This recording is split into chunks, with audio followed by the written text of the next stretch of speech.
We're going to have an hour of just music. Whoa. Good morning, all.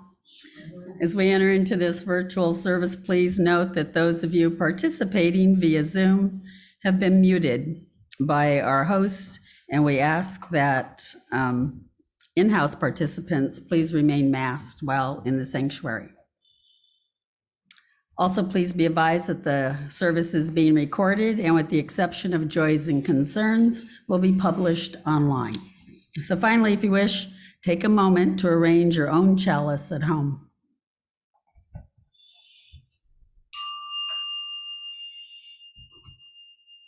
Without faith, nothing is possible. With it, nothing is impossible.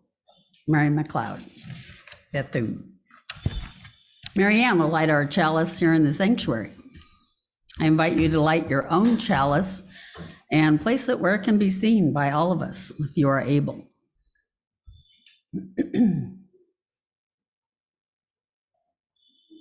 At times, our own light goes out and is rekindled by a spark from another person. Each of us has cause to think with deep gratitude of those who have lit the flame within us and the community.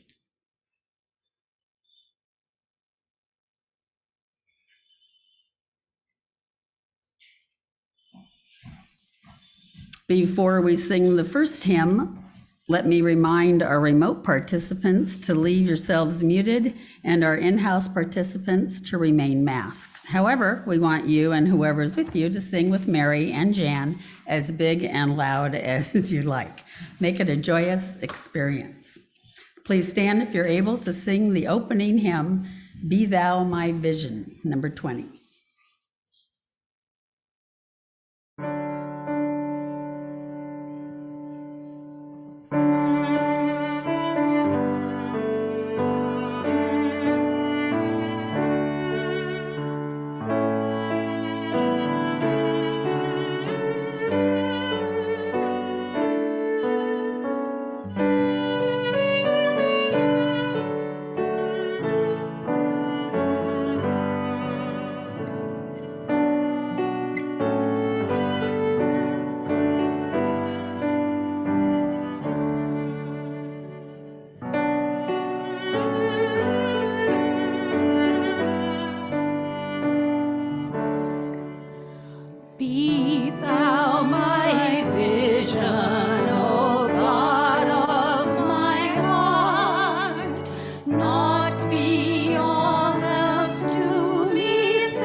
Good morning. You know, we've always referred to ourselves as small but mighty. There they are. Thank you. Welcome to the Unitarian Universalist community of Cambria. We're glad you've joined us today, and we acknowledge that our UUCC sanctuary stands on land that has been still inhabited by coastal Chumash and Salinan indigenous peoples, whose ancestors lived primarily in the San Luis Obispo Santa Barbara, and Ventura counties. As a Unitarian Universalist community, we celebrate religious diversity and welcome all who journey in search of faith and spirituality. The UUCC is a lay-led congregation, inviting speakers from different religious traditions and spiritual or scientific backgrounds to speak at our pulpit. We encourage presentations covering a wide variety of topics and areas of interest to our community that connect us with the UU 7 principles. Today's service centers around the fourth principle. We affirm and promote a free and responsible search for truth and meaning. As responsible religious seekers, we recognize that we are privileged to be free, to have resources to pursue beyond mere survival, and to continually search for truth and meaning, to exist beyond bonds of dogma and oppression, and to wrestle freely with truth and meaning as they evolve. My name is Dolores Miera, and I'm your worship associate this morning. I'd like to extend a special welcome to today's guests and visitors. We're glad you've joined us this morning. There might be some on Zoom, but I can't see that. Hello to you too, welcome. If you are not on the mailing list, please visit UUCC website at uuccambria.org so that we can keep you informed of all our activities. Please check out What's Happening, a weekly e-blast sent to all members and friends. It's a great way to keep up with the latest news of this community. And as a reminder, we wish to see this or any of the past Zoom services again. Recordings of these services can be found on the UUCC website and Facebook as well. The membership committee invites non-members to consider joining this community. Please contact Diane DeMarco or a person on the board if you are interested. So again, good morning, welcome to everyone. The affirmation. The affirmation is both a recognition of the nature of this community as well as a promise we make and aspire to. Let us now recite the UUCC affirmation. Love is the spirit of this church, and service is its prayer. This is our great covenant, to dwell together in peace, to seek the truth and freedom, and to help one another. We set aside this time for any short announcements that be of interest to our UU community members and friends. Please keep your items short and to the point. For any items that might need more explanation, please call or email that person after the service to be respectful of everyone's time. If you have an announcement, please raise your hand, and when Andy or I call in your name, please stand or unmute yourself to speak. And it looks like Randy's first, and then Wayne, and then Sue.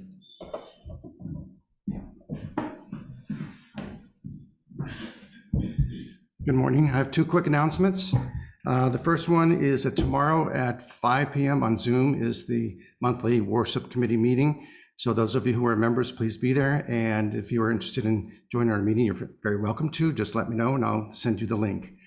The second announcement is that a week from this afternoon at 3 o'clock at the Atascadero Bible Church, the Atascadero Community Band is doing its spring concert. And it's a real doozy. It's called With a Latin Flair. We're doing all kinds of great music that's of a Latin nature. And of course, I'll be conducting it. So hope to see you there. Again, and call me or ask me for further information. I'll be happy to share that with you next Sunday at 3 o'clock. Thank you.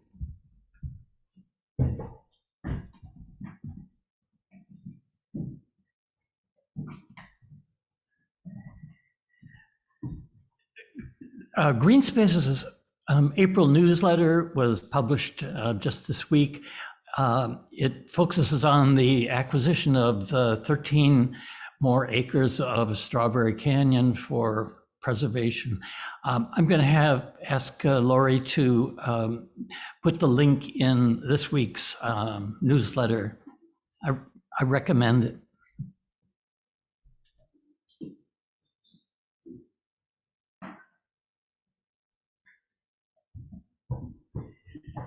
We are planning another garage sale in June. More information later as to date and time and place, but start saving your stuff, okay, for June. Thank you. Any other announcements? There's one more in-house that's from me. We had a great meeting yesterday of the Covenant Committee, not committee, but a Covenant meeting. And it was great. You know, when you have problems, you need to figure out how to work through them, and that's what we're doing. So come to our next one. It'll be in 2 months. So, okay. Andy, are there any outside Zoom people with announcements? Hi, Dolores. I don't see any hands raised, but I'll take a moment to remind everyone that we are continuing with our meditation group, our meditation circle, every Thursday morning here at the sanctuary at 10 a.m. You can come and share half an hour of quiet meditation, followed by some sharing and checking in. Every Thursday morning, we had a lovely circle last Thursday, and we look forward to as many people as possible joining us on Thursdays at 10 a.m. Thanks. Thank you. Next week, Jasnem Daya Singh, a Latin Grammy-nominated concert and jazz pianist and an internationally recognized composer, will present Sikhi, a Universal Path. Now, a message from the board.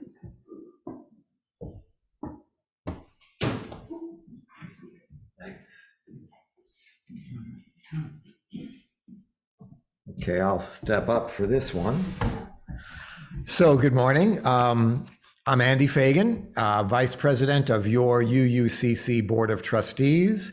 I'm in the second of a 3-year term, and it's my privilege to be able to share with you this month's report from the board. The board decided that we would share our updates with the congregation once a month, just to keep the communication flowing and let the congregation in general know what the board's up to, since we are your board. At the April board meeting, which took place last Monday evening, the 18th, all the board members were present. Our treasurer, Janet Cooper, reported that the checking account has a balance of $40,206, and that our savings account has a balance of $5,903. The gross income for March was $4,637. I'm leaving out the pennies. Expenditures totaled $1,987, resulting in a net income of $2,649. We took in more than we spent, which is not always the case with UU congregations. We also approved the minutes of the March meetings, the previous board meetings, and you should know that all of those minutes are available for your reading on the private part of our UUC Cambria website. The treasurer's report, by the way, was passed unanimously. Further discussion took place regarding signage. The idea of a sign somewhere out on Main Street or somewhere very visible to the general public to make them more aware of our congregation. Further discussion took place about that. 3 options were considered in proceeding with dealing with the termite infestation, which most of you are aware of here in the Arlington Square building overall. I will contact a representative from the UUA for advice regarding protection of UU congregations' buildings. It is a thing.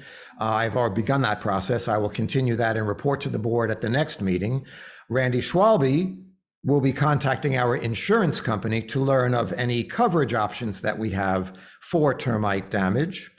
And finally, a referendum has been set in place for a membership vote to offer up to $8,000 toward funding the tenting of this building. And you should have all received notice of that referendum in your email boxes. Finally, the next board meeting is scheduled next month, May 23rd at 5 p.m. We hope to have it be in person, location to be announced, and we'll make you all aware of that because you are invited to join the board for the meetings. And it was agreed that the June board meeting will not take place. We're going to take a month off in June because so many of us have plans for travel. We would not be able to achieve a quorum, so we're going to give ourselves June off, but we'll make sure all the business is taken care of. Thank you. Back to you, Dolores.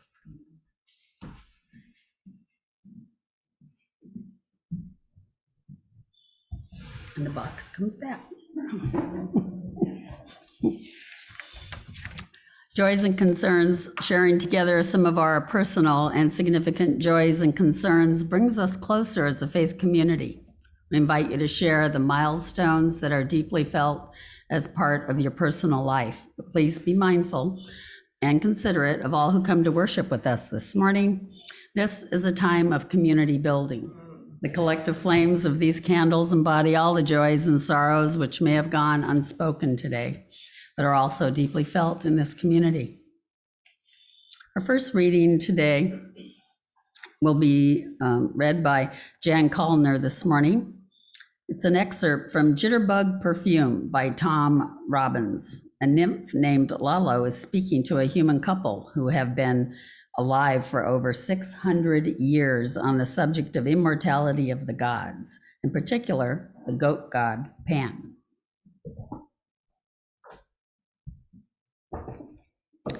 Ah, but Alabar, dost thou not recall that gods are immortal, for only as long as the world believes in them?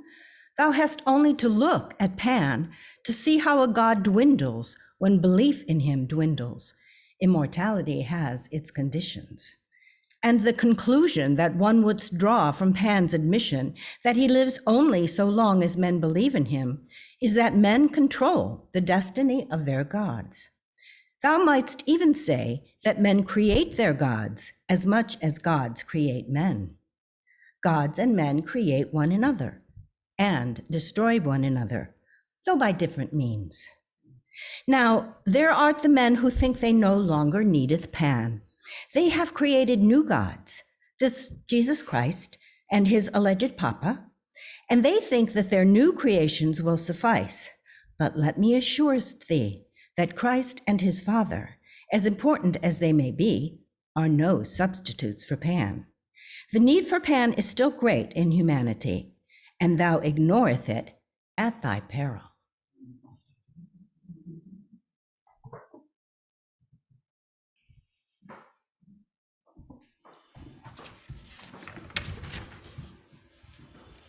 Let us join in a time of meditation, of prayer, and of silence. Let us seek the quiet and the calm, laying aside our struggles, and in the silence, may there be a reverence in our hearts, a thankfulness within our spirit, and a deepened understanding of the meaning of our lives. Let us enter the stillness.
When love and compassion are present in us and we send them outward, then that is truly prayer.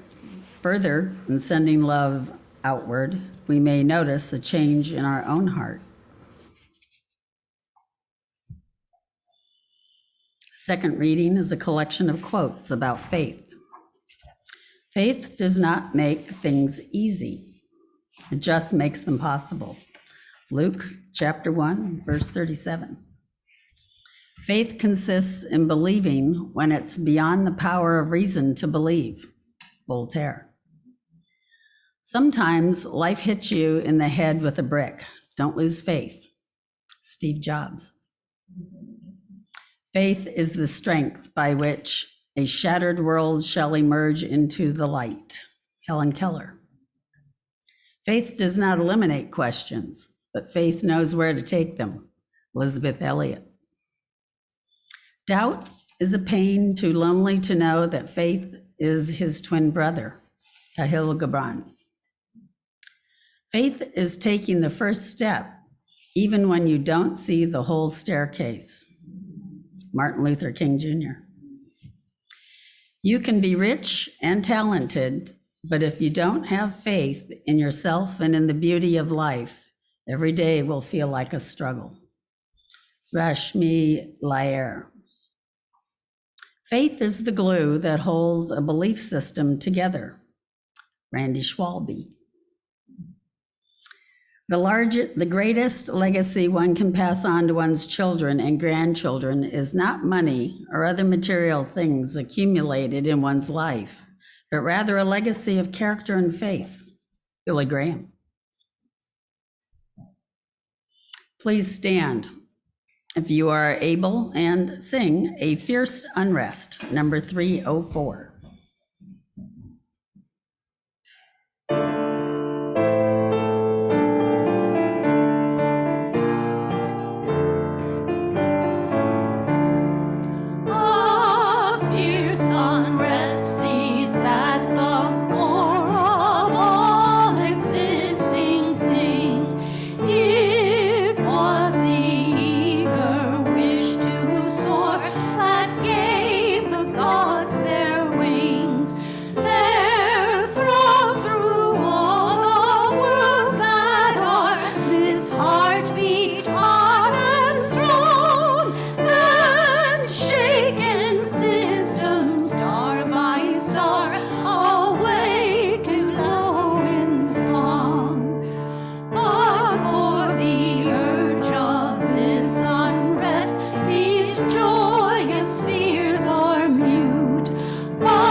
Today's sermon is titled Faith, the Elmer's Glue of Belief, to be delivered by Randy Schwalbe. Randy's history with religion resembles a kaleidoscope in action. He was baptized as an infant at the insistence of his maternal grandparents, but was not raised in a religious household. He would occasionally attend church with friends, however, period. While living in Southern California as an adult, he attended church on a regular basis in the capacity of music director, first at the UU Church of Studio City, then the First Lutheran Church in Long Beach, followed by a long stint with the UCC in Torrance with Reverend Paul Lance at the helm. He was our first speaker this year, you may recall. Finally, he served as the choir director at the Presbyterian Church just down the street from here for a brief while. And to round out his ecumenical history, Randy accompanied his mother-in-law to a Catholic church, a Catholic mass every Sunday morning at St. Anthony's Long Beach for 2 years. Good times. With all this said, a disclaimer is warranted. Randy is a self-proclaimed fundamental agnostic. Let's find out if he has an answer to this thing called faith. Randy.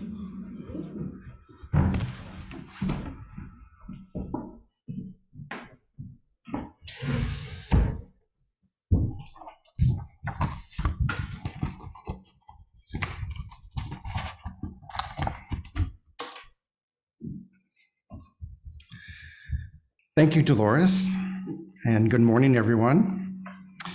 As we speak, Janet and Joel are traipsing around Greece somewhere with plans to move on to Israel and Jordan. I wonder if they will take a camel ride through Petra, the Red City. This photograph of Mary and me was taken a mere 15 days after that horrific attack on the World Trade Centers back in 2001. I mention this because from September 11 to October 7 of that year was arguably the safest time for Americans to travel in the Middle East. Considering the crazy nature of the world these days, I wished or prayed for Joel and Janet before they departed to be granted traveling mercies. For those of you who are new to this term, traveling mercies is something that is granted by God in order to protect the traveler from harm, meaning anything from delayed flights to suffering from an accident or from hostile marauders. But wait, you might recall Dolores made a disclaimer that I am an agnostic. How can I be asking for something from someone that I lack the ability to affirm its existence? Hey, if I could personally assure that Joel and Janet will have an error-free sojourn to the countries surrounding the Eastern Mediterranean, I certainly would do so. But instead, I must rely on God. And to do that, I must have the unshakable belief that this God entity is capable of granting traveling mercies, not to mention all the other things humans have come to expect of God. And that brings me to the notion of mysticism. God is but one facet of mysticism. The past couple talks I delivered here brought to light the concept of ecomysticism. If any of your senses can perceive the existence of something, it is real. And everything that is real is indeed God, according to Robinson Jeffers. And let's remember, science plays a role in reality. And I'm not going to go off, of course, and lecture about science of facts, but I'll briefly mention that the color of the sky is not a belief. Physics is responsible for the frequency range of the various hues of a midday sky, frequencies ranging from 450 to 485 nanometers on average. And biology is responsible for our brain capturing this frequency via our eyes. And at the same time, through linguistic agreement and learning, assigning this frequency a wholly arbitrary name, in this case, blue. Hence, claiming the sky is blue is not an act of faith. In a nutshell, if your senses can detect something, it does not require an act of faith for it to be so. It just is. However, you could say that faith picks up where our senses leave off. And that is what separates all that is mystic from everything else. If you subscribe only to what your senses sense, then you will likely never have those conversations with God. And another flippant way to look at this is if your senses cannot sense it, then it is non-sensible. But I had better use caution here because I now just relegated 90% of the world's religions as nonsense. I hope God lets me finish this talk before I get smoked by lightning. Okay. Oh, I'm not going to do that. That's terrible.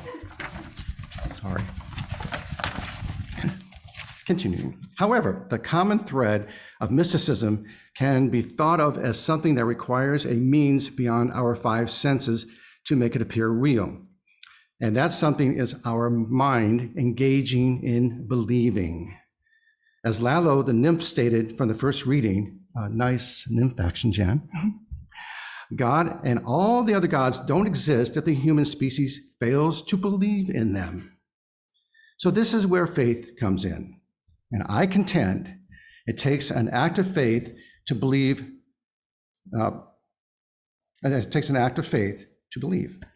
Many assert that faith and belief are synonymous, but I contend that belief, or a system of belief, is actually held together by faith. I think of faith as the glue of belief, and without it, the belief system would simply come apart. Another way to express this notion is to think of belief as a structure and faith as the action or element that it takes to hold this structure together. Or if belief is thought of as a living entity, then faith is the nurturing element that keeps the belief alive. The food, the watering, and care. If you lose faith, then the belief fades away as a result. Last Sunday morning, I was part of the Easter service at the Presbyterian Church here in Cambria, providing celebratory music with my trombone quartet. Typically, part of the Easter gig is to sit through the Easter message delivered by the resident minister. Well, Pastor Osimo started off with an amusing anecdote, which I'll share after the service if you wish or are interested. And then he made a claim that I thought was remarkable. He declared that without the resurrection, the Christian faith would be useless. Well, in other words, the entirety of this faith hinges on the miracle of Jesus bringing himself back from the dead and ascending to heaven. Make no mistake, faith is by far the principal means by which Christians practice.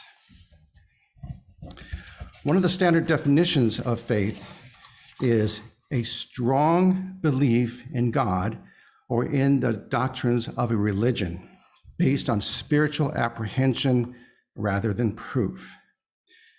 When I first encountered this definition, I thought to myself, wow. First, the use of the word belief is not only the second word of that definition, but the first word is strong, as in a strong belief in God.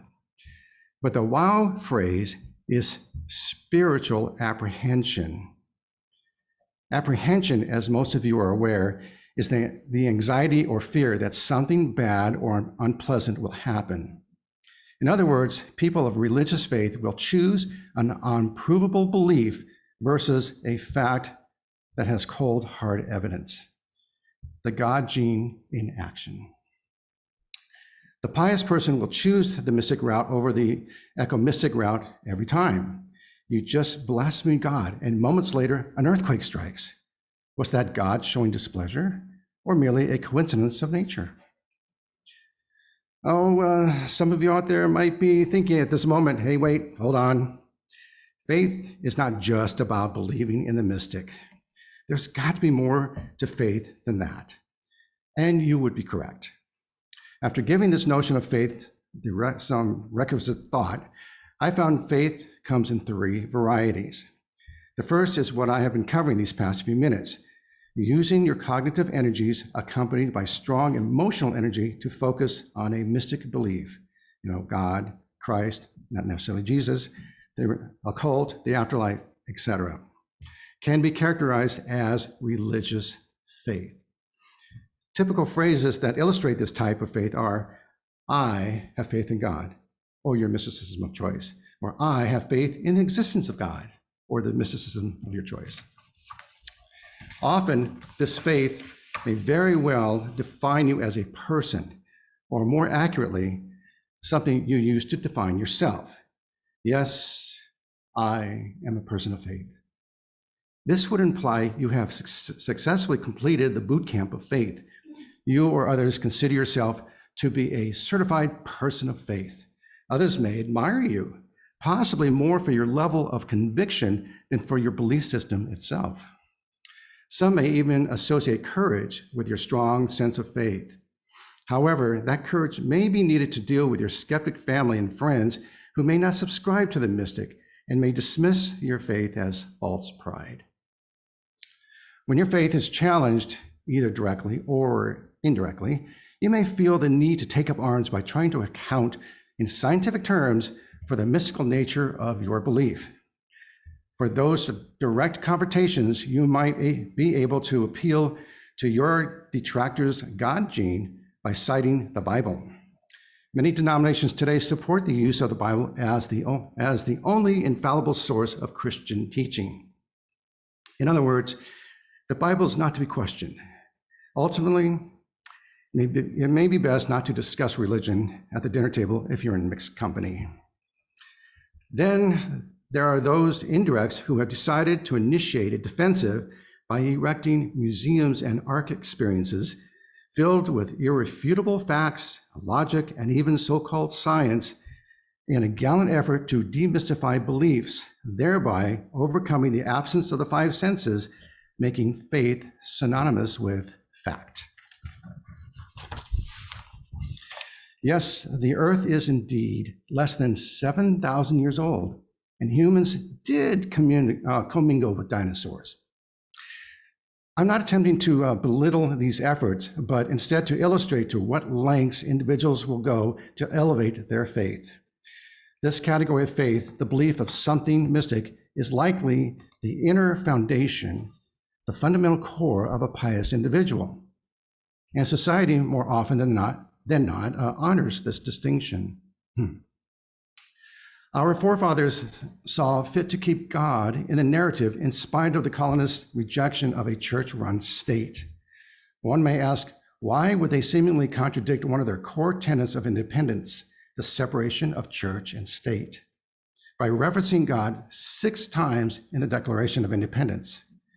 Columnist Anthony Mina of All Things Liberty answers with, and I quote, "The resulting Declaration of Independence, drafted by Thomas Jefferson and edited by his fellow delegates, contains a theory of rights that depends on the supreme being, not man, for its validity. The Declaration states that all men are created equal and that they are endowed by their Creator with certain unalienable rights, that among these are life, liberty, and the pursuit of happiness. It is possible to see in these words an affirmation of the founders' religious faith, but God-given rights had less to do with theology in the summer of 1776 than they did with rebellion. In stating that people's rights were given to them by the Creator, the Continental Congress endowed those rights with a legitimacy that knows no parallel in mortal sources," unquote. To sum it up, the Continental Congress made it impossible for a church state such as England of that time to argue with God. You could reasonably say this country was founded on faith in a supreme being.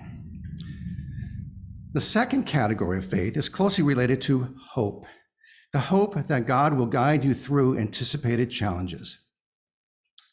Traveling mercies is an excellent example of this kind of faith. I have faith in the belief of God, therefore I have faith that God will grant me traveling mercies by keeping watch over me while I'm away. When you pray before going to bed, asking God to help you get through a critical exam the following morning, you are practicing belief in advance. You are counting on God to bridge that gap between your level of preparedness and the demands of the exam. After you ace the exam the next day, you may find yourself thanking God for coming through, but the experts out there will maintain that your faith energy helped you focus. In other words, you helped God help yourself. And hey, there's nothing wrong with that. But is it okay to ask God for things or make demands on God? One might be reticent, thinking the request is too trivial, or fear of disappointment, or concerned about appearing selfish. Well, the Bible says it's okay. If you are seeking wisdom, strength, escape from temptation, forgiveness, blessings for others, and yes, even necessary material things. And all this falls in the hope-based category of faith. Then I started to ponder. Actually, I've pondered this since joining the UUCC. Is there a way to have faith in hopefulness without relying on the mystic, God, astrological forecasts, fortune tellers, et al.? Must I rely on someone reading my palm or interpreting Torah cards to ascertain my fate? Am I beholden to the modestly Orphic Ouija board to answer the questions of life, universe, and everything? Oh, heck no. We have ourselves. We have the ability, each one of us, to channel that faith energy to focus on that of which we hope for. Faith in ourselves to connect with our spiritual being, that mystical continuum between your self-awareness, i.e. limitations, and your aspirations. And even though your five senses may not detect it, this continuum can be sensed easily by your intellectual emotions and possibly your subconscious. In essence, this mysticism inside you is real. Your spirituality is real. You cannot readily or physically share it with others, but it can and does express itself in the form of the nature of your character, your values, your passions, how you love others, and how you love yourself. Every Sunday, we take a moment to meditate, to remind ourselves about the availability of this precious tool. On Thursday mornings, Andy has provided a forum for group meditations. There are infinite ways to meditate, but this is the best method for getting in touch with your spirituality, your faith in yourself, to making hope a meaningful approach to a future situation. Now I turn to the third type of faith. Yes, I promised you three, so here's the third one.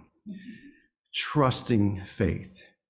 The word translated as faith in English language editions of the New Testament can also be translated as belief, faithfulness, or trust. So yes, faith and trust can be synonymous as well. But I wish to focus your attention on how we employ faith when trust is called for in any situation, religious or commonplace. The standard definition of this category of faith is the complete trust or confidence in someone or something. This applies across the board, both mystic and secular.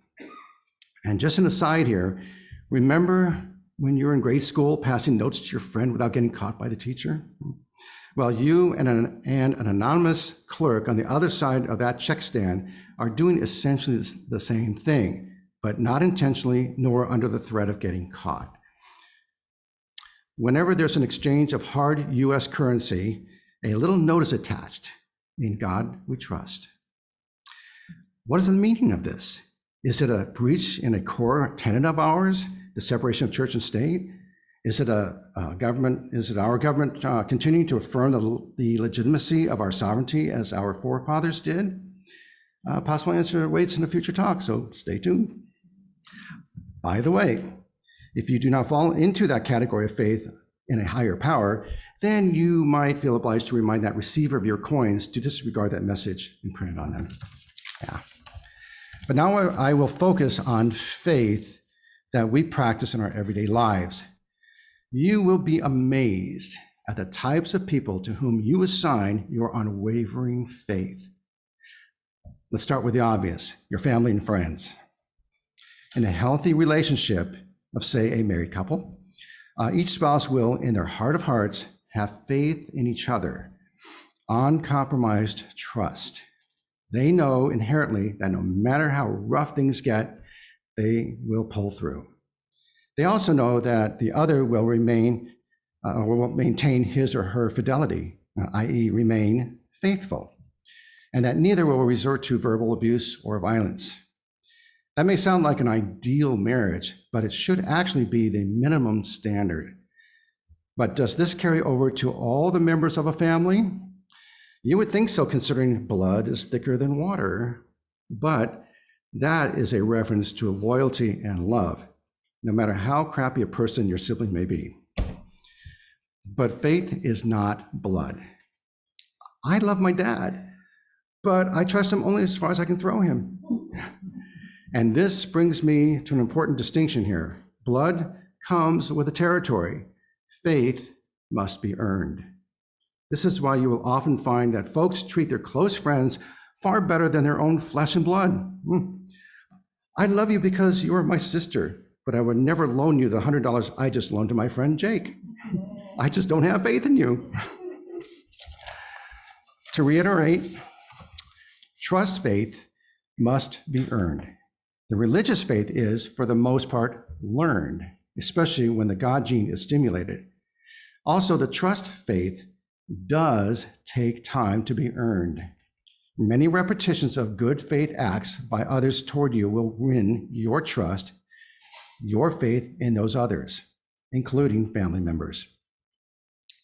One of the spiritual benefits of a community such as ours is that the learning curve is much shorter than normal. In other words, it does not take long for a new member to earn the faith from all of us.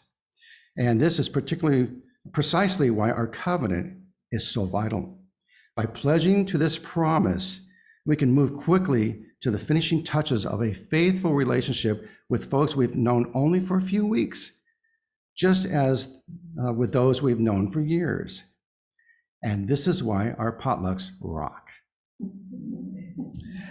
Okay, family and friends are rather obvious candidates for your trust. So who are these amazing types of people that you trust so completely, willing to pledge your total faith in? Your management at work? Possible, but not likely. Your physician? That's a mixed bag. Politicians? No, I'm not touching that third rail. How about perfect strangers? That's right. It's that person behind the wheel of a car heading toward you in the car you are driving, both speeding along at 65 miles an hour on a small 2-lane highway divided by a simple double yellow line down the middle. And let's make it a foggy night to boot. I have described Highway 1 just south of Cambria. From an eighth of a mile apart, it looks to an aerial observer that the two of you are headed on a crash course. But at the point of collision, you safely pass each other in your own lanes, missing each other by just a couple of feet. Was it dumb luck there was no collision? Did God protect both drivers with traveling mercies? Was either driver anticipating imminent doom? No. You were moving along in your lane with the confidence of having a 6-foot concrete wall down the center divider. Faith plays a big role in this scenario and all the countless ones on the world's highways 24/7. All it would take is just a slight flick of the wrist from either driver at just the right moment, and you both would top the 11 o'clock news. Yes, I know that sounds so gruesome, but what is it that keeps us out of trouble on the highways about 99.5% of the time? Faith.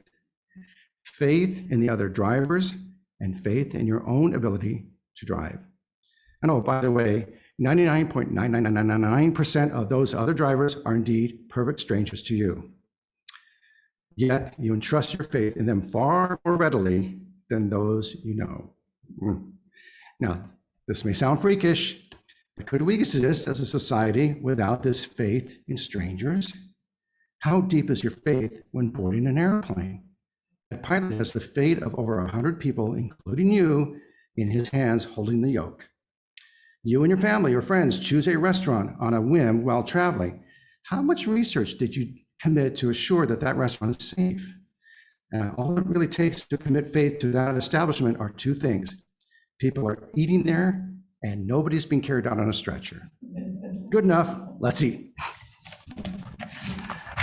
Your entire life savings is nestled comfortably in a bank account or various accounts managed by your broker. Your faith in these institutions allows your money not to just sit around, but to actually grow. Without this faith, your money would be nestled comfortably under your mattress or in a large soup can. I think you get the point. This intangible thing called faith plays a highly significant role in our lives. We could not function without it. How many of you have entrusted a key to your home to a neighbor or a dog sitter? Faith. Bona fide or bona fide is a Latin phrase meaning in good faith. This is a trust between two parties for the potentiality of a relationship. Back in the day, ancient Rome that is, bona fide was always assumed by both sides. and it had implied responsibilities as well as both legal and religious consequences if broken. Remember the first type of faith, that of God and gods? In real estate, good faith estimates are used to transact sales and financing. In contract law, the implied covenant of good faith is a general presumption that the parties to a contract will deal with each other honestly and fairly so as not to destroy the right of the other party or parties to receive the benefits of the contract. Interesting. The word covenant sprung up again in this talk. Not to beat a dead horse, that's an awful expression, but our covenant is a contract, and it is a faith that we have in each other that serves as the glue that holds this contract together and the fuel that jettisons it into action. So let's step back for a moment and consider this thing called faith. First of all, none of our five senses can sense it. Does that mean faith is non-sensible? Does that make faith a denizen of mysticism? Must we resign to believing in faith or having faith in faith? This is all starting to sound like crazy talk. So just think of it this way.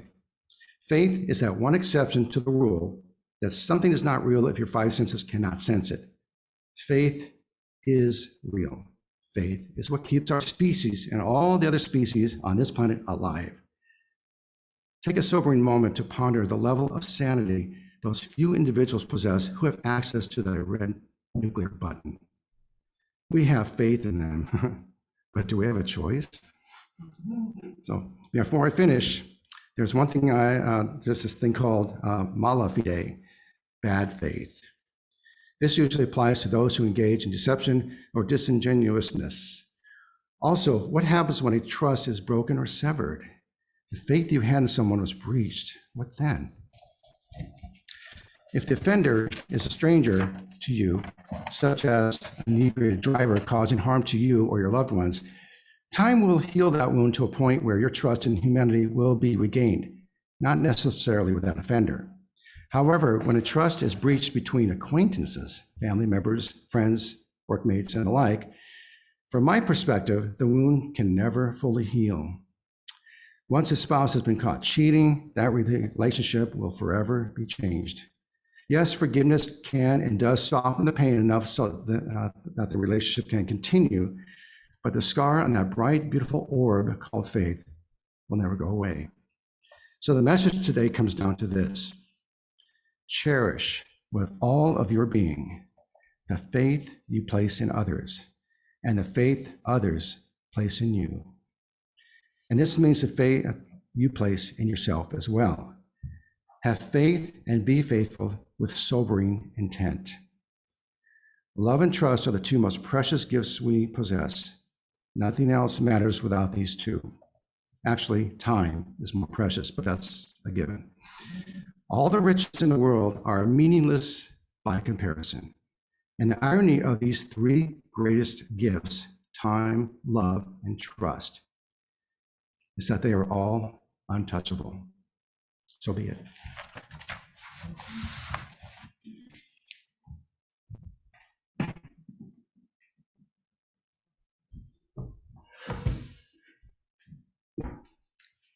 Thank you, Randy. I always have faith that you're going to present something very interesting. That was interesting.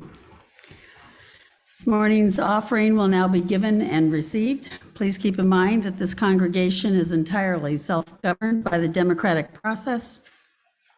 One of the privileges of our free church tradition is to provide all of the financial support for the many ministries from among ourselves. Generosity, therefore, is one of the spiritual values we recognize as central to our personal institutional well-being. You are invited to participate in the blessing of giving. For those at home, please use one of the methods shown on the screen. And today, just to remind everyone, it's the fourth Sunday, which we donate to one of our local charities.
thanks for all the gifts given and received for the work of this community.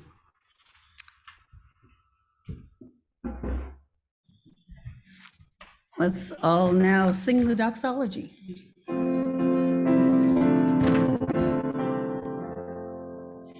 From all that dwell below the skies, let faith and hope with glow rise.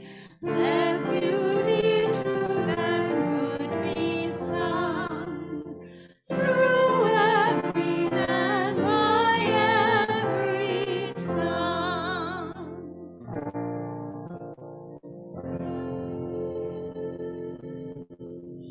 Please stand if you are able and sing the closing hymn, Faith of the Larger Liberty, number 287 in the hymnal.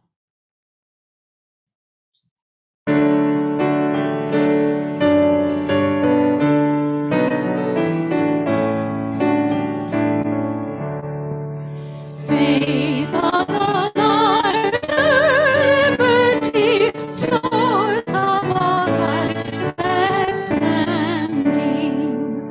Love the church that is to be, oh, bondage notwithstanding.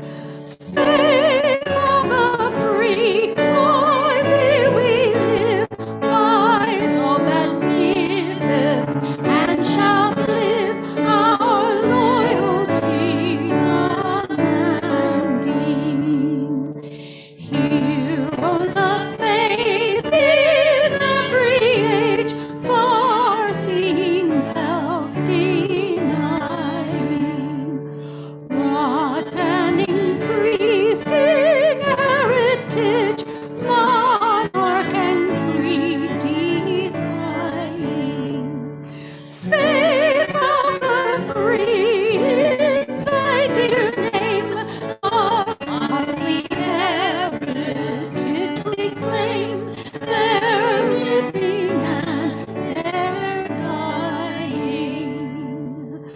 Faith for the people everywhere, whatever their oppression. Oh, make the world more fair, living their faith's confession.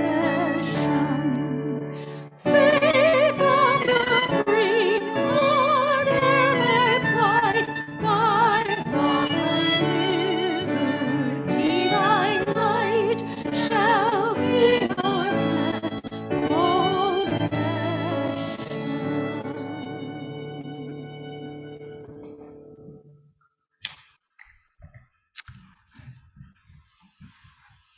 Let's now recite the valediction. The flame of this chalice will no longer burn today, but the light of the flame within our hearts continues to shine brightly, illuminating the love felt in our community. Please extinguish your chalice at home now.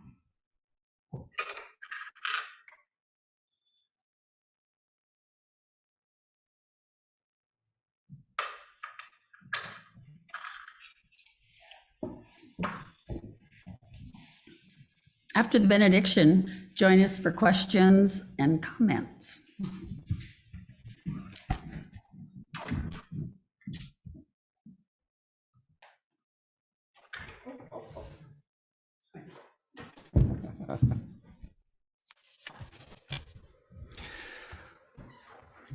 Always take a moment to get in touch with whatever spirit of life is to you, and reestablish that inner faith, the faith and trust you have for yourself, and with that, reestablish that same faith as the foundation of trust between you and all of your family, friends, and acquaintances, and perfect strangers, even the ones you share the road with. Go now in peace.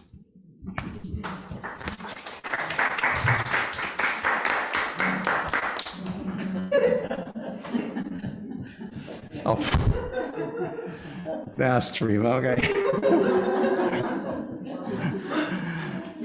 Okay, a little commentary there. Thank you very much.